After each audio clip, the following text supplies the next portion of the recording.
Hello everyone, my name is Philip and welcome to the penultimate episode of Phasing Forward. Yes, Phasing Forward. I don't even know, Phasing Forward Wilson. Yes, there we go, that's the new name of the show. Welcome to the penultimate episode of Phasing Forward for Falcon and the Winter Soldier. And I am joined, like always for this series, by Michelle. So how are you doing, Michelle? Hello. I'm not too bad. Bit of a weirdness with my Facebook account, which I don't officially have, so don't forget I said that.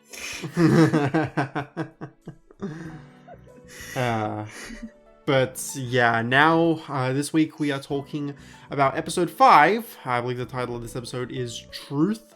Yep. And last week I said, damn, definitively this is the best episode. Holy goddamn, so good.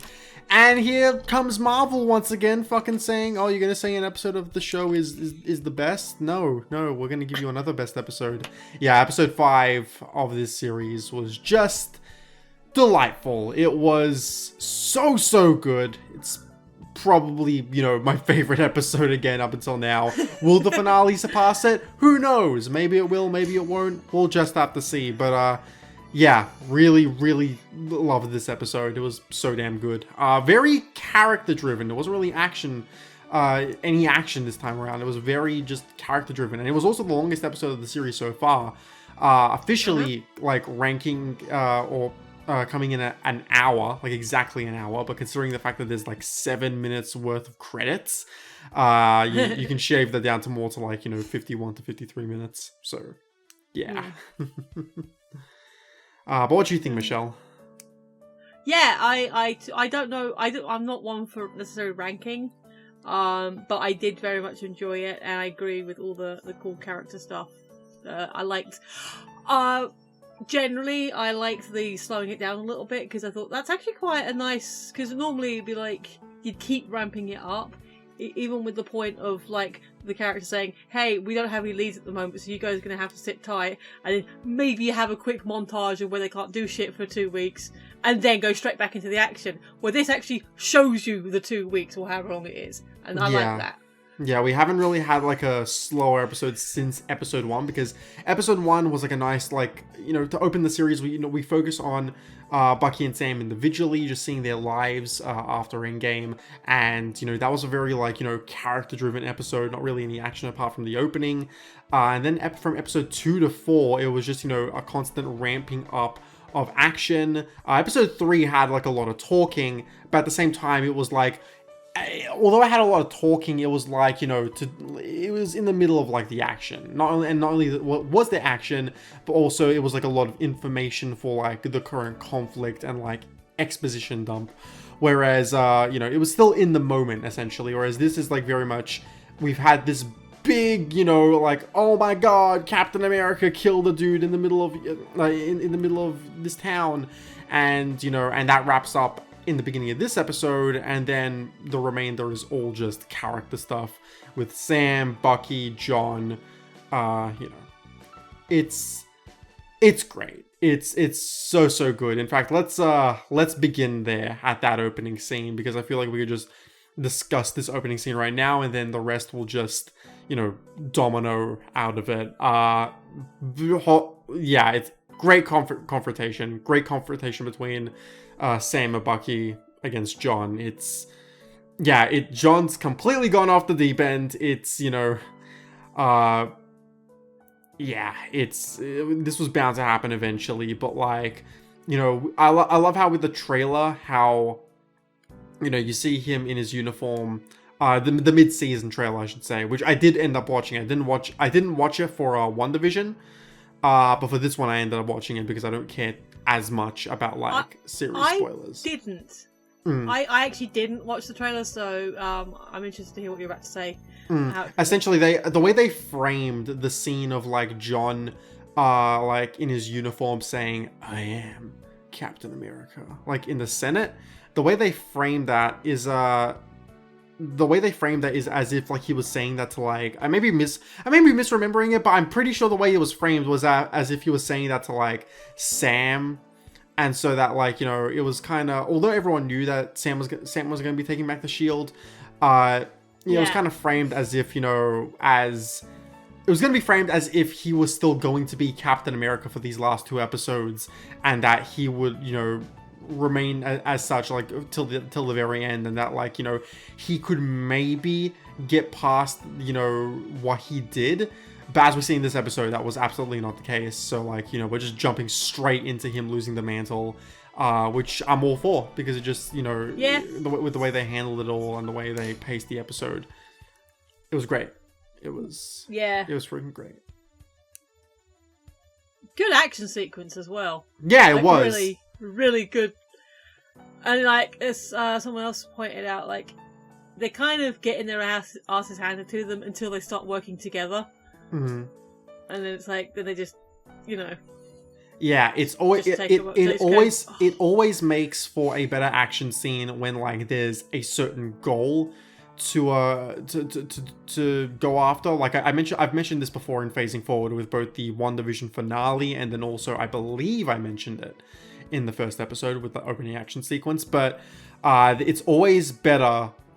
It's always better for a fight scene to have, like, some goal beyond just kick the shit out of the opponent. In this case, it was just, get the shield off of Walker. It's, the MCU has done that kind of thing a couple of times. It's why the fights against Thanos were so good in Infinity War and Endgame, particularly the one with the one on Titan in Infinity War with, Iron Man and Star-Lord and such. And this made for a really entertaining fight scene. It was, just hearing the crack on Walker's hand when they, like, pulled off the freaking when they pulled off the shield. It was like, holy shit. Because he did not want to let that go. They actually pressed it twice, and he still would, like, got it back. And like, oh. I gotta say, I can't help but feel a little bad for Walker, but at the same time, it's like, okay, I feel a little bit bad for you because your friend just died, and given what we've seen before, I can't feel a little sorry for him. But then he just says shit like, why are you making me do this? And I'm just like... He was tweaking. He was fucking tweaking. Yeah, it's like... when he says stuff like, why are you making me do this? It's like, hey, asshole, you're not the one who you're not the one who just saw yourself just killing the fucking guy out there in the middle, like, of this entire crowd. And the wrong person. And the wrong person, yeah. Okay. He's like, oh, I had to kill him. No, you didn't. Like, you didn't have to kill him. Did he not consciously register that it was Carly that accidentally killed Lamar? Yeah, She took her mask off straight away. I actually feel more bad for Carly because obviously she's still got a lot going on, and we'll get back to her at the end. But it's like, it's not the first person she killed because obviously she injured those people in the explosion. But it's the first person directly by her hand that we're aware of that she knows she's responsible for killing that person. Yeah, it's like... And then you have him just saying, like, oh, I had to kill him. And it's like, no, there's situations where you have to kill someone in these movies and these shows. And this was absolutely not one of those times. Like, first of all, he wasn't the one who killed her. He wasn't the one who killed him. Yeah. And second of all, it's like you have him in a position like, okay. First of all, he wasn't the one who did it. Second of all, he's not a threat so big that he needs to die. Like, Thanos is a threat so big he needs to die. There are other villains that you need to kill. Or I don't know if need to kill is exactly the wording, but like, if put in the situation, you should kill them, like, if need be. Whereas this wasn't one of those situations. This was just a revolutionary or a terrorist, depending on what. But he had him pinned down, and that leads to the final point. He had him fucking pinned down. He was like pinned down. Yeah. He was like, had his hands up. He wasn't doing anything except, like, a second ago running. So yeah, he absolutely did not have to, like, he absolutely did not have to kill him, and yet here he is making excuses for it, and it's, I think this opening, I think the way they've handled Walker here is just fantastic, as have they done with, like, his character throughout, most of this series. I'm very interested to see, like, what they do with him in the final episode, because and this is really jumping the gun because this was a post-credit scene. But we may as well talk about Walker's character now, because we don't actually see much of his character compared to everyone else. After this point, we see him in the Senate scene. And then after that, we see him, visiting Lamar's parents and his sister. Which was a genuinely sweet scene. It was. And then we saw him in the post-credit scene where he's making his own shield, which I think was shown off in one of the ads. I think there's a shot of that shield, and it's like a little bit different from the main one, but I can't remember too well. But yeah, so he was making his own shield, and that thing's gonna be folded in half in the final episode. You can just tell. Yeah, it's... So Madam Hydra. Sorry.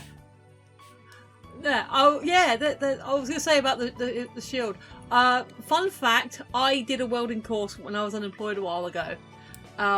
Welding is not an easy... we only were working on short pieces of metal, in straight lines. The fact he was doing it in circles and everything else, kudos. That's a skill. That is a skill. So I'll give him points for that. Yeah, give him points for his welding, man. Just gotta give him points for the welding.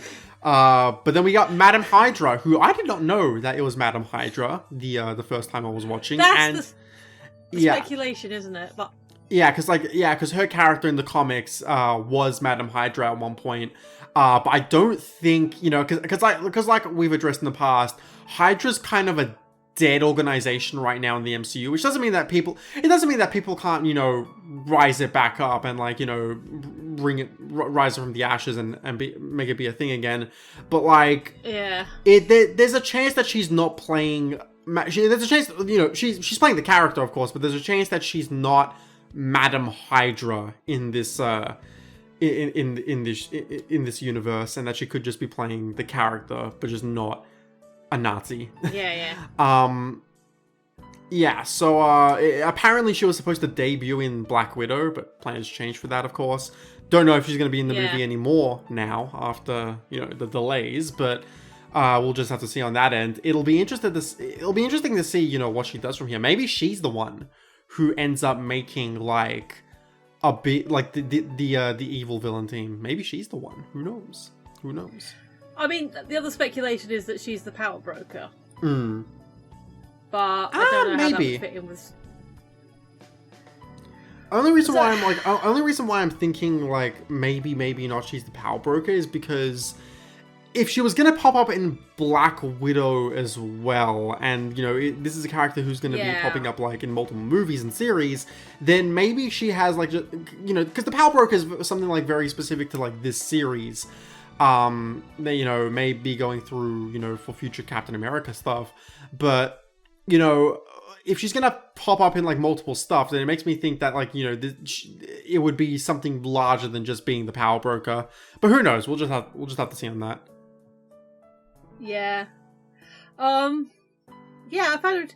The thing is, I'm not overly familiar with Julia Louis-Dreyfus. I know her from Seinfeld, and I don't even watch Seinfeld, and that was it. And then I'm seeing articles she's got 11 Emmy nods and all this stuff, and she was in Veep, and I was like, cool, fair play. I was actually looking up to see if she's culturally Jewish or not, because that would be interesting if she's playing Madam Hydra. Yeah. Oh god. I'd assume Marvel. Scarlett Elizabeth Louis-Dreyfus Hall. I would assume. I would assume Marvel wouldn't do that, but you never know. You never know. But yeah, so it's. Go ahead. No, I was just I had sort of a wrap up on John as a general thing. Yeah, go ahead. I had an idea. I don't know if it was awful or brilliant or brilliantly awful, but I would not be surprised or disappointed to seeing a John Walker fan video set to look what you made me do. Look what you made me do. Yeah, that's very much his freaking attitude. When he's just standing there in the Senate and he's like, I am Captain America, and he's just he's back there with his wife, and he's just these people just don't know what it takes to be Captain America. They just don't get it. And it's yes, you're right, but also you don't either, so shut the fuck up. It's like, because yeah, because he gets like the nucleus of it, right? And that's like, having to make the hard decisions to like, but always like, having to make the hard decisions to like, make the country a better place. But like, he gets everything about that wrong, especially, the part where it's like, you gotta have the heart and the compassion to do it, you gotta be a good man in order to do it. And, we're very much starting to see that, and especially with, him saying that the shield is mine, it's definitely gone to his head. Or, we were saying how, episode 1, episode 2, I believe more episode 2, since that's when we were properly introduced to him. That was when we were essentially like it'll probably go to his head, the role of Captain America. So yeah, and that it's official. It's gone to his head. He's like, I'm Captain America, even though you basically have none of Captain America's traits. So yeah. Back to Ms. Dreyfus for a second. So not only is she, yes, culturally Jewish, French Jewish, but her great-grandparents served in the French Resistance, and like cavalry members, and like look up her Wikipedia because her family sound awesome. Yeah, I'm definitely gonna have to do that. So yeah, she's definitely at least culturally Jewish. I don't know if she takes it on the road as her personal belief system. Culturally, definitely Jewish, and yeah, parents were grandparents were a part of the French Resistance and sound like very awesome people, and I would watch that film. In that case, like, if she is Madam Hydra, if she is taking the mantle of Madam Hydra in the MCU from now on, I don't know how I feel about that, because then again, Taika Waititi played Hitler in Jojo Rabbit. I still haven't seen that yet. Yeah. Oh, I've heard good things. It's real good, because Taika Waititi in general is just a freaking fantastic director. Yeah. But yeah, it's, so I don't know. We'll just see. I won't comment much further on that until we really see further, more of her in the MCU. I don't really think we're going to see much more of her in this series. But we'll just have to see.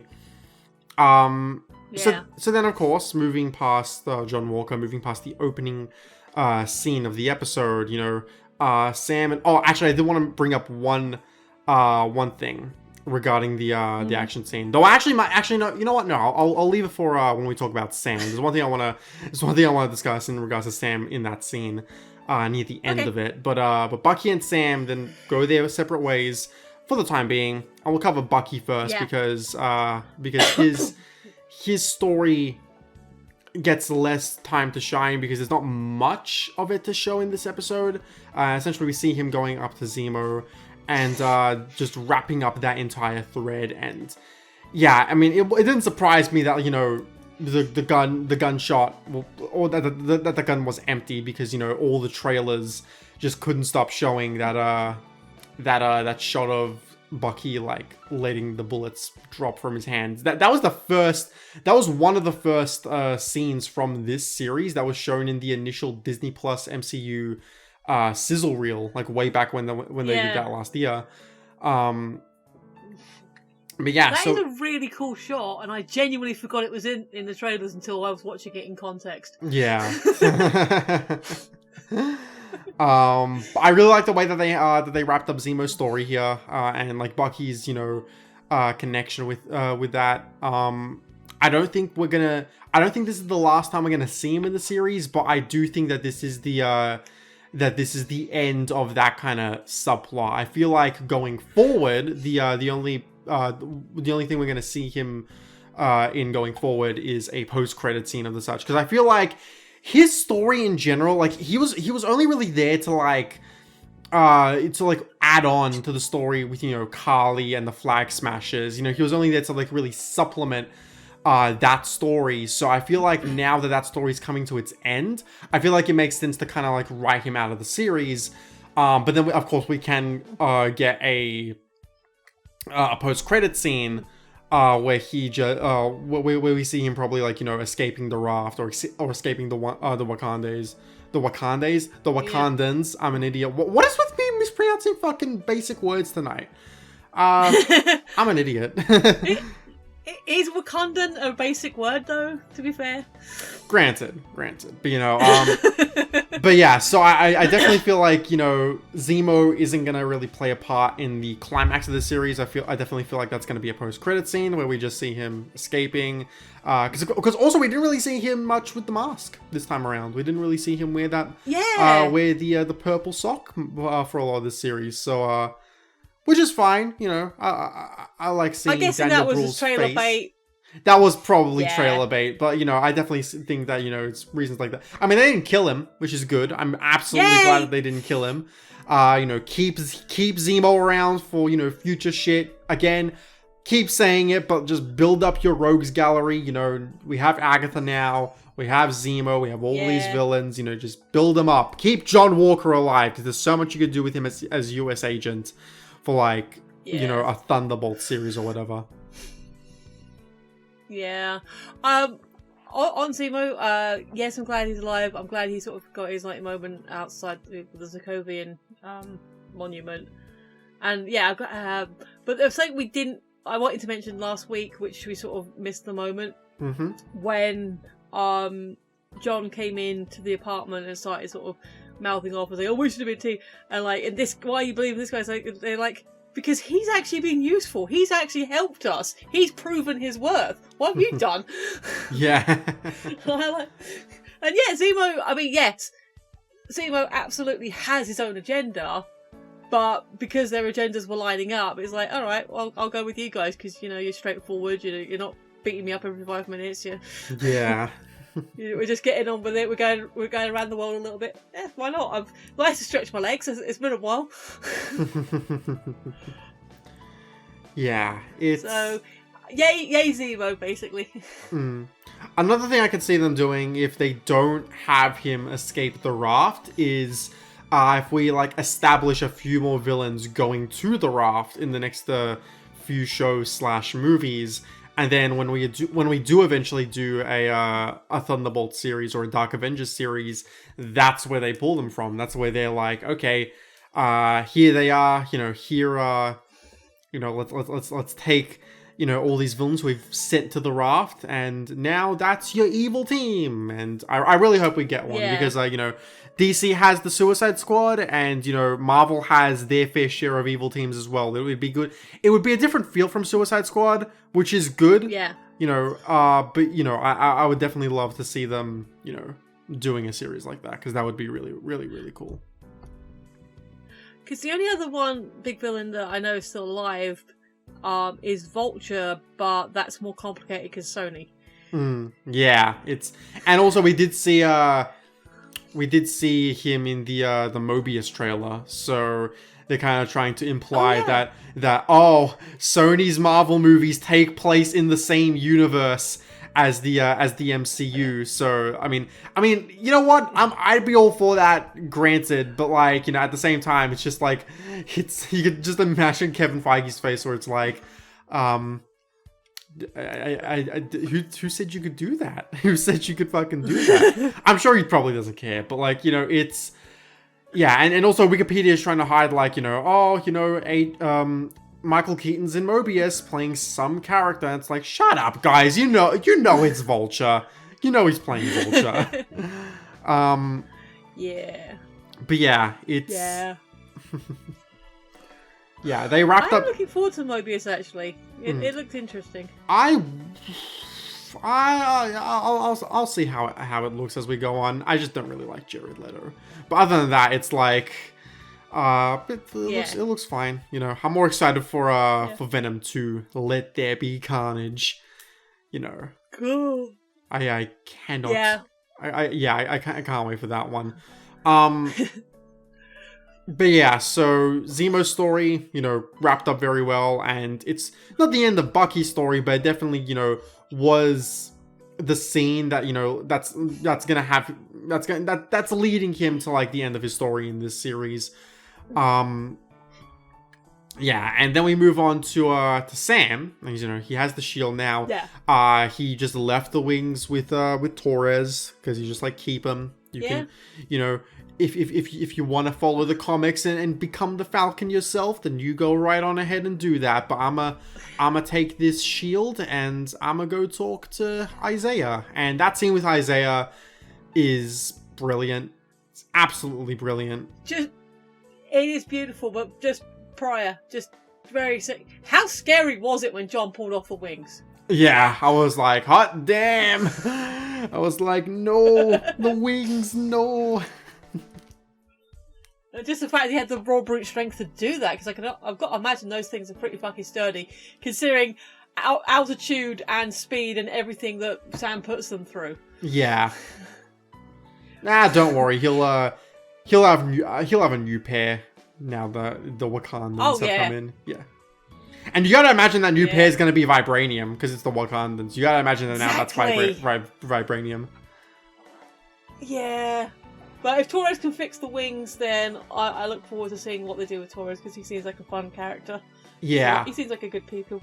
Yeah, he'll most definitely fix the wings and become Falcon. It seems like that's they've properly set that up now, so he can be Sam's wingman. Although I guess they're both flying now. Doesn't mean he still can't be his wingman, but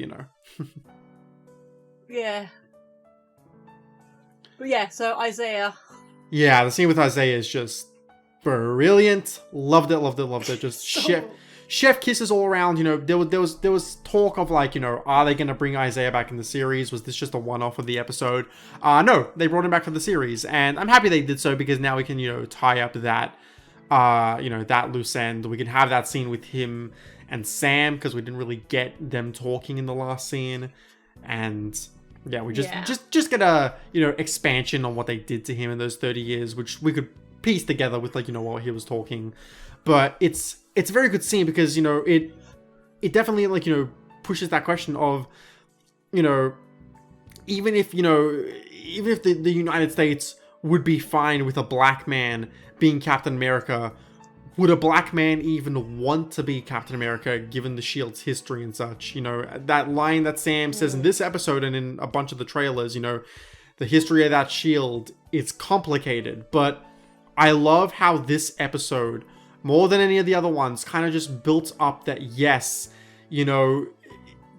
given America's history and like given like, black history, I mean, not just in America, but just in general, but especially in America, or it's, and all the racism that's gone on for like, centuries and centuries, all that makes you question about why you would want to represent, this country, why you would want to represent the United States. But, in part thanks to the Flag Smashers and, everything going on there, I feel like the Flag Smashers have really complemented Sam's story very well in him realizing that, yes, although this Shield does have, a bad history, and I this is where I'll bring up that thing from the opening scene. I love how you have Sam, like when Bucky just picks up the Shield, tosses it back to Sam, and you just have Sam looking down at the Shield that he gave up in the first episode, now all bloodied and its history tainted because of Walker. Fantastic shot, absolutely fantastic shot. But, Sam's just gone on this whole journey throughout the entire series, that's really culminating now. Well, it's going to culminate in the next episode, but that's starting to culminate now, of him realizing that, me taking up the mantle, it's not going to just be a band-aid solution, to every, like, to, the history of, the history of black people. That sounds really bad worded out now that I'm fucking saying it. I was trying to think of a better way to just black history, I should say. Yes. Although it doesn't solve anything in that regard, it is, just having him as Captain America is a symbol of hope for America, and to have that be Sam, to have that be a black person, it's, you know, it's showing, because like, you know, the symbol of America is, you know, it's a sign for, you know, minority groups in general to just not give up, to, you know, to keep fighting and to keep, you know, it's a you know, he's quite literally a symbol of hope in that regard. And, you know, just having that scene with Sam talking to his sister in this episode, how, you know, he, you know, although it may sound stupid, which it really isn't, you know, I don't think it's stupid at all, which, you know, his sister kind of addresses it. At least I think she does, where he says essentially, you know, I always want to, you know, go out there and think I could change the world. You know, it's a great scene, and, you know, just, it's a great story. It's, you know, it's not just tossing, you know, history to one side and being like, you know, oh, black man's representing America now, everything's solved, but like more so as a symbol that things can get better, that things, you know, if you keep the fight up, that things can get better, you know, as long as, you know, you push yourself to like make those things be, to make things better. Because if there's one thing, and we especially have learned this unfortunately in the past couple of years, if there's one thing that, you know, that solves nothing, it's just sitting down, being complacent. Because, you know, you should be peaceful, but when the opposite side isn't peaceful in return, it only makes sense to, you know, rise up. And again, that ties in with the Flag Smashers, how, you know, they're rising up because of everything.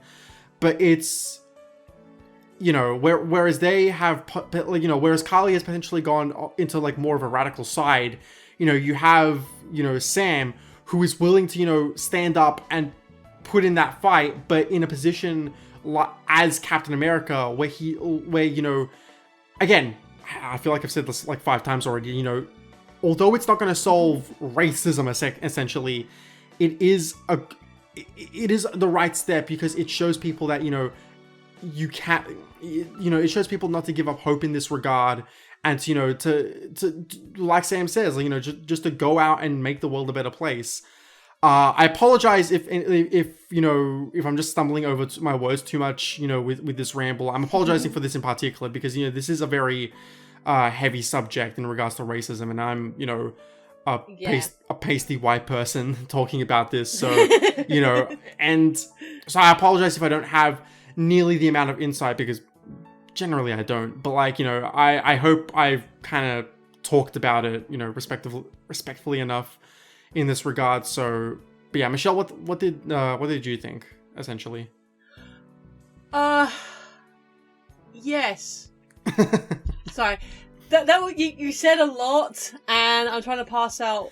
Yeah, sorry, because I really want to like get to like the entire nucleus of, you know, Sam's character in this series, but like that, it did cause me to like go on for a while. So, you know, floor's yours. What did you think?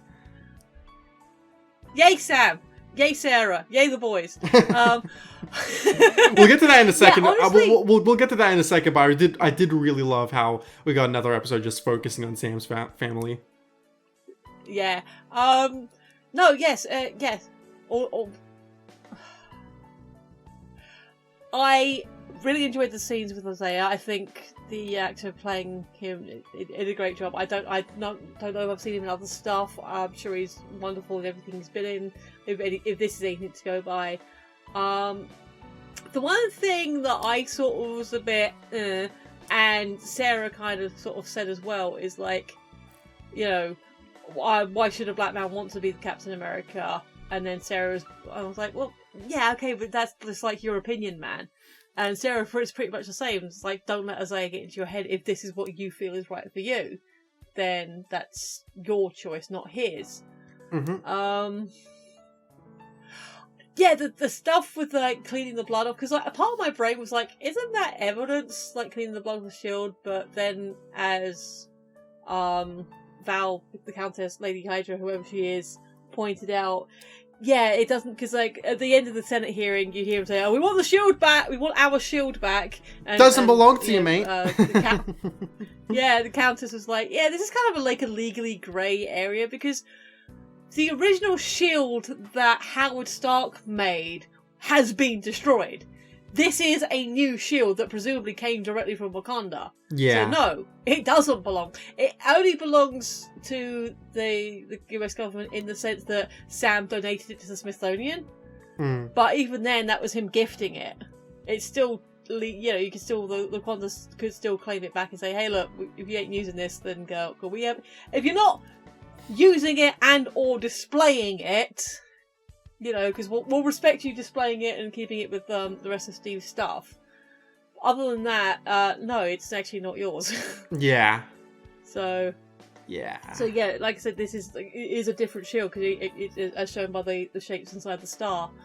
Yeah, and you could just you can just tell from like the coloring of it, like it's slightly, the red on it's like slightly brighter. It's like it's yeah, like it's a very slight difference, but I can tell the difference between the original shield and the new one, but it's not that big of a difference. But yeah, it's. Yeah, the government just being pretty... Like, this all just goes back to, like, the government, going, against... Because Sam's entire thing was just, to retire the shield. But then the government just went behind his back and, picked their, chosen Captain America. And Yeah. And, he was the government's Captain America, essentially. And when he said, you built me, that's not entirely true because, because John's always, this is, all that Lamar's did was like, it was take who John already was and like twist him, inside his mind, to be, just darker than who he already is. So they didn't necessarily make him, but they did put him in this position that granted he probably shouldn't have been in to begin with, so yeah, it's like, this is the government's Captain America, and now the government is paying the price for it because they chose someone who was unfit to be Captain America. And the entire plot thread's just great. Whereas you have Sam, who above everyone else in the series, Walker, Bucky, everyone else, he has displayed the most heart in this entire series by trying to talk Carly down and empathize with her, and just seeing him think about his history. He's spent this entire series contemplating if he should even pick up the shield. Like, he has the heart, the empathy, and just all the makings of a good man to be Captain America. And I love that. I love how they've built that up, especially since we haven't really gotten to see Sam much in the movies, because he was always a supporting character, which was fine. I was always fine with that. Yeah. It was only Bucky who was kind of questioning it with, because, he was supposed to have a deeper connection with Steve. And yet in some of the earlier movies, I felt like we didn't get enough of him. But with Sam, he was always set up as a supporting character. So I'm glad we did get this series to kind of, have him contemplate that question and kind of see more of his life, and to kind of see his character development in that regard, to show him essentially being, a good man before he officially takes up the shield and takes up the mantle and becomes Captain America. And I like the fact that they haven't forgotten that he's a counselor. Like, that comes... It's not mentioned again in this episode, but you see him using those skills. Yeah. It's like, I know how to talk to people. I'm like, it's like, that's actually... It was... I like the way it was more subtle, the way that they referred to it without referring to it. Yeah, one of his first scenes in Winter Soldier, apart from him running with Steve, was him talking to like a whole group of people. It was one of his counseling sessions, I believe. Yeah, it was. It's just Sam is quickly rising to be one of my fucking favorite characters in the MCU now. Like, and he was because of his status as a supporting character, he was always kind of lower on my list. But now it's like, god damn, I keep loving him the more I see of him in this series. He's so good. I'm glad, because like, of all the characters who to like get Disney Plus series of like the supporting characters, like these two are like just prime candidates. Bucky, because I feel like he just didn't get enough, and Sam, so that they could elevate him from supporting character to main character, to make him cross that bridge, so he can be Captain America. It's Love it. You know, it's, and now that we're being given more time with these Disney Plus shows, and you know, not just being limited to 2 hours, you know, I'm Yeah. so happy that, you know, characters who before were just supporting characters are now being given the chance to shine. It's brilliant. Love it. Love it. Yeah. Love it. And also, I want a supercut of all of Tony's nicknames he's ever given people. Yeah. I'm surprised that supercut doesn't actually exist. But I was reminded that Sam got a really good nickname in as well by calling Ant-Man Tic Tac. So he's got humour as well. He's got the humour. But he's definitely got speaking humor. of Hot Damn, what did we think of the montage? Because Anthony Mackie does not do it for me really at all. Like he seems like a nice guy, but he's not for me. But that was a good training montage. We got to see a lot of muscle. Yeah, definitely showing that he has the capabilities, and just seeing him training with that shield so he can be more proficient at it and eventually get to the point that Steve was with it. And just in general, you know, being in the shape to like be Captain America. It was great. It was like fucking inspiring. Like it was so fucking inspiring. Like I can imagine like, you know, black kids like, you know, looking at this series and like, you know, and being like genuinely inspired by Sam. It's insane. Like, you know, and you know, of course I can't speak for that, but you know, just in that entire montage just works so well for me. Like, you know, it's usually montages can be kind of cheesy, but in this case I feel like it was definitely like an inspiring moment just to see Sam, you know, finally getting into the swing of things and like just embracing the fact that he's going to be the next Captain America. It's fantastic. Love it. Yeah.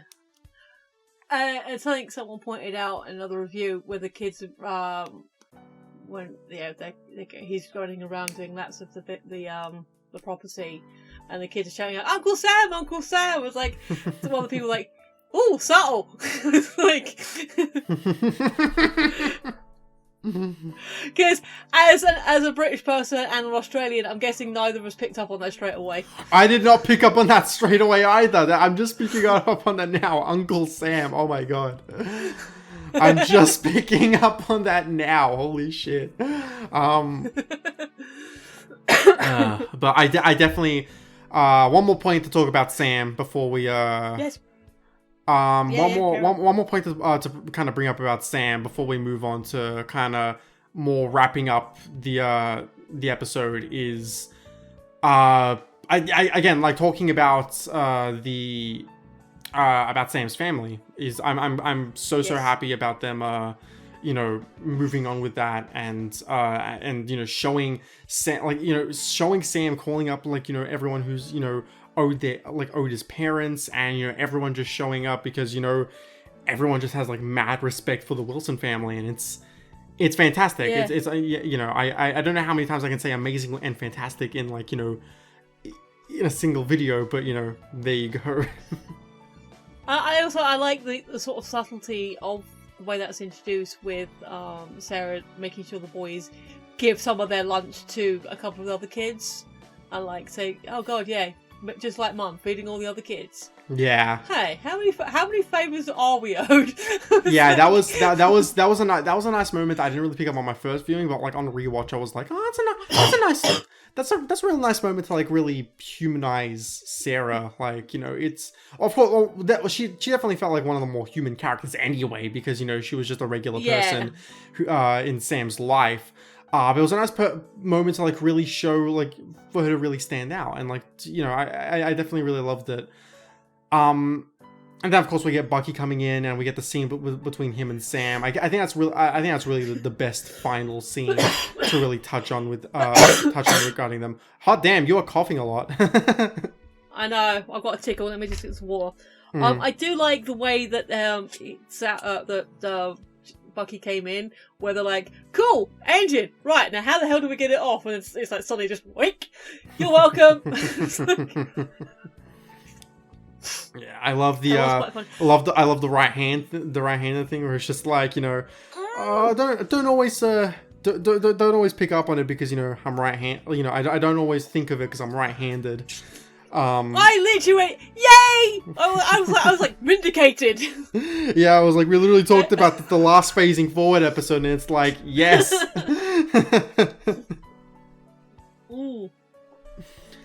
Yeah, and I'm wondering now if that's kind of a thing where people might have questioned, because like I said in that episode, Bucky's catching things with his right hand. He's doing stuff automatic with his right hand, and I'm wondering if people were like, but he's got the metal arm, and is that just addressing that kind of nitpick people might have had, like, but why doesn't he? Oh, right, because you go to your dominant hand. One thing I noticed that was kind of, I don't know how much of this is kind of like a subtlety or just a thing that I sort of picked up on, but when you're seeing Bucky using fine tools, because presumably Sebastian's wearing some kind of glove, some of his fine motor skills aren't as good when he's like doing the delicate screwing up and stuff. But then would that just be a thing because no matter how good the Wakandans are and their technology is fantastic, you're not always going to have the same precise finesse that a human hand would have. Mm-hmm. So I guess it's like maybe just me overanalyzing a thing that is true in the real world, because put a big rubber glove on your actor, he's going to lose some finesse. But is that also true in character? Yeah. But yeah, then we have the scene with... Just a random observation. Yeah, I hear you. We have the scene with Sam and Bucky talking, and, Bucky finally apologizing, kind of acknowledge... I do like the fact that he did acknowledge, that he didn't really have a right to, like, that he and Steve just really couldn't grasp what it would mean for Sam to take up the shield. I love how they acknowledge that and to kind of address Bucky's privilege in that regard. And I really love that they tie that together, and that he and Sam finally patch things up, and that they, even though they don't want to admit it, they are at this point pretty, they're at a point where they can call themselves friends. And I do like the setup for next episode regarding Sam saying, someone, there's got to be a name in that list, list of names in that book, who you can just make it up to and and just talk to.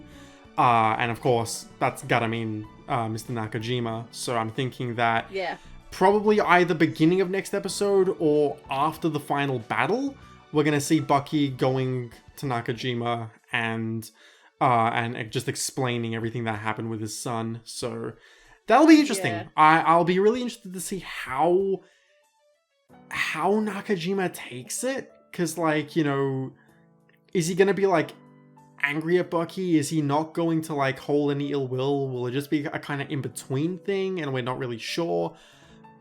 It'll be interesting to see. It'll definitely be interesting to see in that regard. Yeah, that was also another good moment that shows off Sam's counselling skills as well, because he's like, do the work. Don't just, go around, because back to Zemo, he did say, he was like, I've taken the liberty of crossing my name out, I don't blame you for what you felt you had to do. Yeah. And it's like, oh, so yes, we're acknowledging the list again, and then Sam's bringing it up again in his way. It's like, yeah, I mean, what Bucky has been doing and trying to sort things out, I don't think it's necessarily bad. Saying, hey, look, I'm not your puppet anymore, especially with that senator lady at the beginning. But yeah, now you need to do the next step. Now you need to do the hard stuff.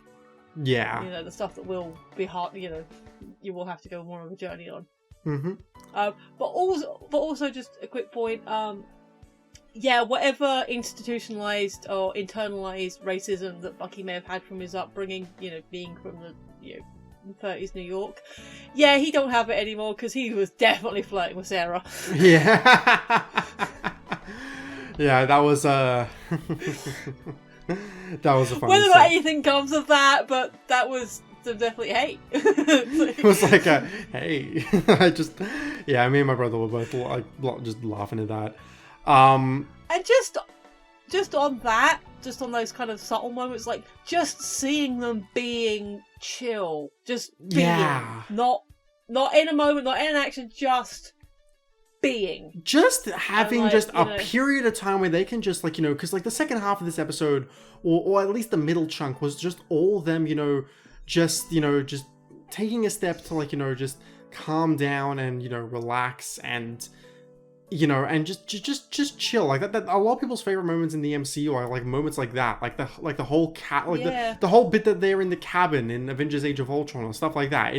It's great character building stuff. It's great. Yeah. At least the great character building moments. All right, I was going to say the end of the party again at the beginning of Ultron, where they're just chilling. Yeah. But really, that's, of course, and everything leads to, like, the end of the episode. And of course, because the only other point we really haven't talked about in this episode is the flag smashes. Which, granted, all we've really seen in this episode is, like, more of what we've seen before and just setting them up. Whereas I feel like last episode was, like, really the episode to focus on Carly and to, like, focus on her stuff. Now, this episode feels like, the 2 scenes that they got were, like, really to set them up for episode 6 and like the setup of the final conflict. I feel like while everything else was just chill and like, more character building stuff, that was the point where it was like, okay, let's set up like, the final episode. Let's set up the series finale. Yeah. Although we do see that, I forget his name. Good old, I remember his name being George, his first name being George. I can't remember his last name, but I remember good old George. Or something like that. Yeah, I remember good old George.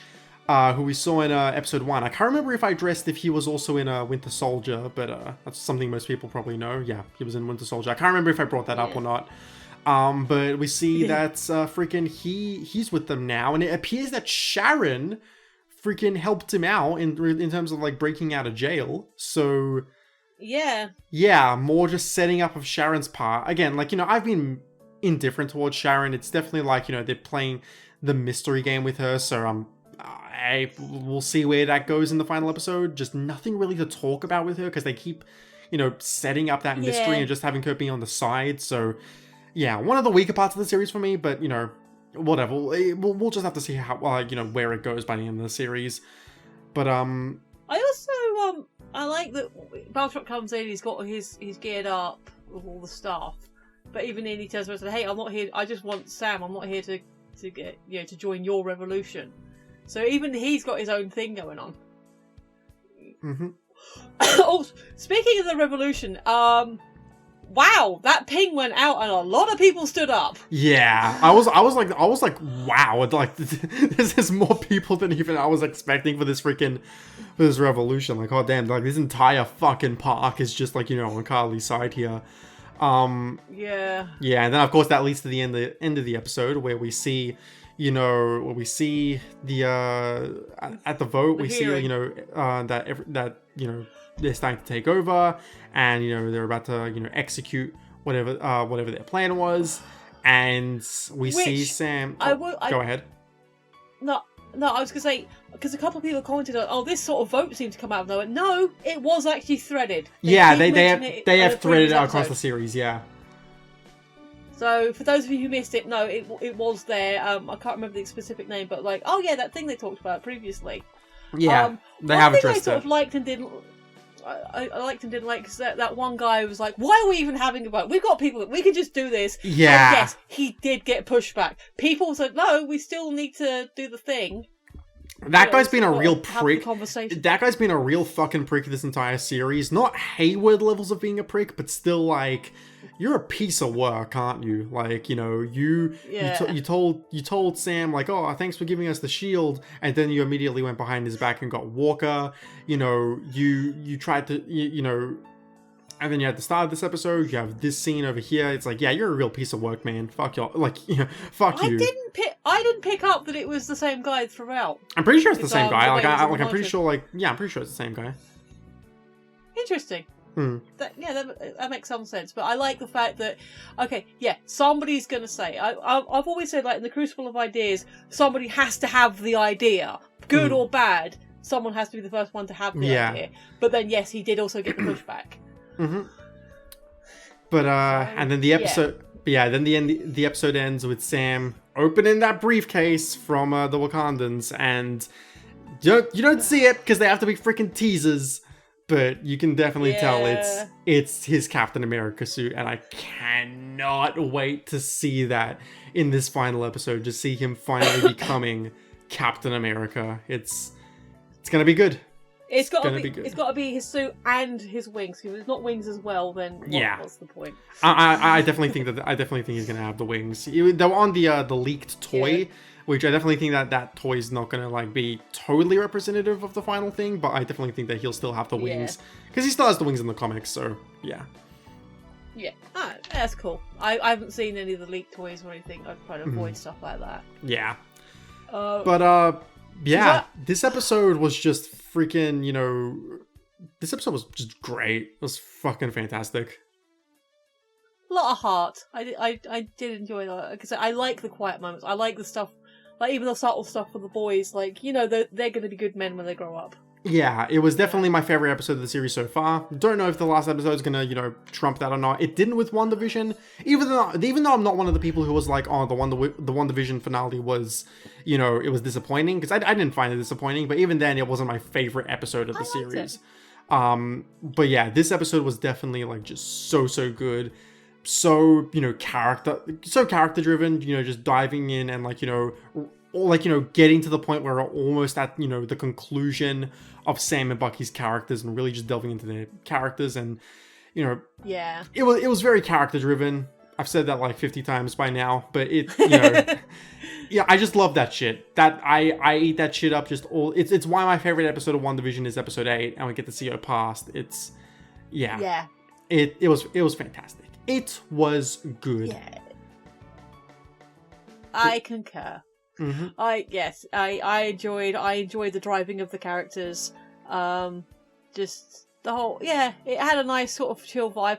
There were a couple of people like, it's not quite a 1 minute, but I can see people like, well, this is kind of a slow one. But no, I liked the fact they slowed it down. I like the fact. I like the fact that the action is like very like segmented across the series and not just constant action. I really like that. It was like very character heavy. I was not expecting it to be as character heavy as it was. But then again, it's because they didn't really show as much, and a plane's going over my head just as we're about to wrap up the video, but that's okay. It's I just judging from the trailers because they didn't really show much because of course they didn't show anything from Walker. They showed very little of Zemo and Sharon. So there was a lot that they didn't show, and because of that, it was, there was a lot of the more character-driven stuff that just wasn't in the trailer. So I'm definitely glad I was surprised by this series. I was surprised, I knew I was probably going to enjoy it, but I'm surprised by just how much I enjoyed it. And yeah, hoping the finale delivers. Absolutely hoping the finale delivers. Yeah.